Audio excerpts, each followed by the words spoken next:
Student, today I am going to explain you chapter number 2, politeness of the king.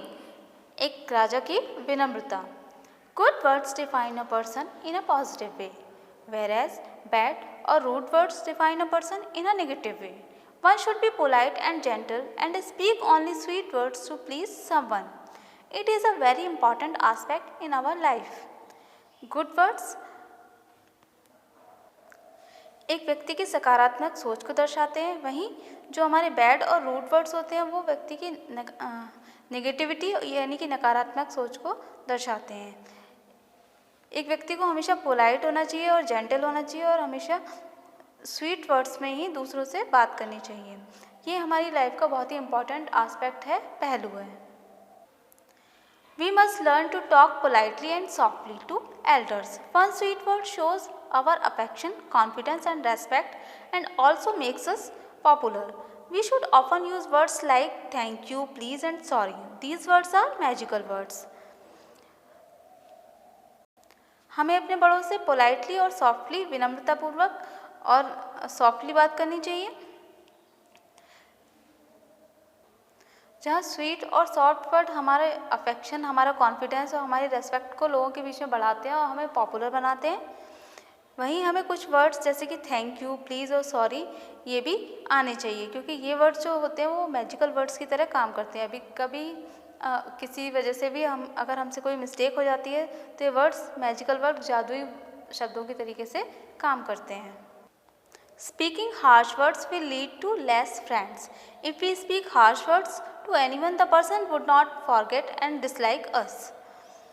हमें कभी harsh यानी कि rude words नहीं बोलने चाहिए. इससे हमारे जो फ्रेंड्स हैं वो फ्रेंड सर्किल हमारा कम होता है. अगर हम किसी से रूड वर्ड्स बोलते भी हैं तो फिर लोग हमें डिसलाइक करने लग जाते हैं और हमें भी पसंद नहीं करते.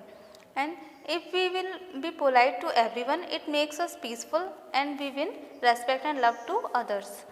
और अगर हम हर किसी के साथ पोलाइट रहेंगे तो वो हमें शांति भी देगा और रेस्पेक्ट भी दिलवाएगा लोगों से और सब लोग हमारी रेस्पेक्ट करेंगे.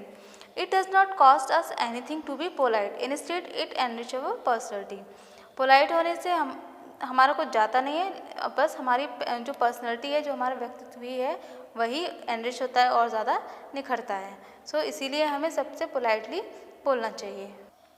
To understand the logic we read the story following story to find out how. इस लॉजिक को समझने के लिए हम इस स्टोरी को पढ़ेंगे जिससे कि हमें पता चलेगा. Once there was a king one day who went for hunting with his minister in a jungle.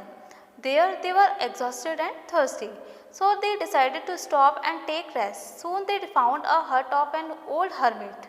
The king ordered one of his ministers to go to the hut and bring some water. The minister went inside and asked for some water, but the hermit denied it. Then king sent all his ministers one by one to the hermit for the water, but he denied to all. एक बार एक king जंगल में शिकार के लिए जाते हैं अपने ministers के साथ और वो वहाँ पर बहुत ज़्यादा थक जाते हैं और प्यासे हो जाते हैं. तो वो डिसाइड करते हैं कि वो कहीं पर रुकेंगे और रेस्ट करेंगे. जल्द ही उन्हें एक हर्मिट की यानी कि एक साधु की कुटिया नज़र आती है. तो किंग अपने मिनिस्टर्स को ऑर्डर देते हैं कि कुटिया में जाओ और जाकर कुछ पानी ले आओ. मिनिस्टर मंत्री कुटिया के अंदर जाते हैं और कहते हैं कि कुछ पानी दे दो. तो हर्मिट साधु उनको मना कर देते हैं. उसके बाद किंग एक एक करके अपने सारे मिनिस्टर्स को वहाँ भेजते हैं, लेकिन जो साधु होते हैं वो हर किसी को पानी के लिए मना कर देते हैं. At last king went himself and sir please give me some water. अंत में किंग खुद वहाँ जाने का डिसाइड करते हैं और वो हर्मिट की कुटिया में जाते हैं और वो कहते हैं कि please give me some water to drink. It will be very kind of you. Please कृपया मुझे कुछ पानी दे दीजिए और इसमें आपकी बहुत ज़्यादा दयालुता होगी अगर आप मुझे थोड़ा सा पानी पीने के लिए दे देंगे. Hermit call him inside the hut and give much water as he want and also offer him to take rest there. Hermit उन्हें कुटिया के अंदर बुलाते हैं. जो साधु होते हैं वो कुटिया के अंदर बुलाते हैं और उनको उतना पानी देते हैं जितना उन्हें चाहिए होता है और उनको ऑफ़र भी करते हैं कि वो कुटिया के अंदर रेस्ट करें. तब राजा सरप्राइज हो जाते हैं और हर्मिट के बिहेवियर को देखकर और उनसे पूछते हैं कि ऐसा क्यों. देन हर्मिट उन्हें बताते हैं, साधु उन्हें बताते हैं कि his minister tone was harsh and impolite. उनकी जो मिनिस्टर्स की जो मंत्री थे उनकी जो टोन थी वो इम्पोलाइट थी और उनकी जो बिहेवियर था वो बहुत ज़्यादा रूड था, इसीलिए उन्होंने उनको डिनाई कर दिया।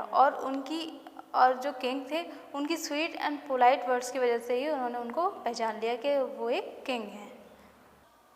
The moral of the story that a kind word does not cost anything. A person who is polite to other shows that he and she is culture. तो इस कहानी का मॉरल शिक्षा ये है कि जो काइंड वर्ड होते हैं उनकी कोई भी कीमत नहीं होती, बस एक व्यक्ति की पोलाइटनेस ये दर्शाती है कि वो कितने ज़्यादा संस्कारी हैं। So here are some difficult word which I am going to explain you. Please, delight, considerate, thoughtful about others, persuade, to convince, cultured, well mannered. Okay, thank you.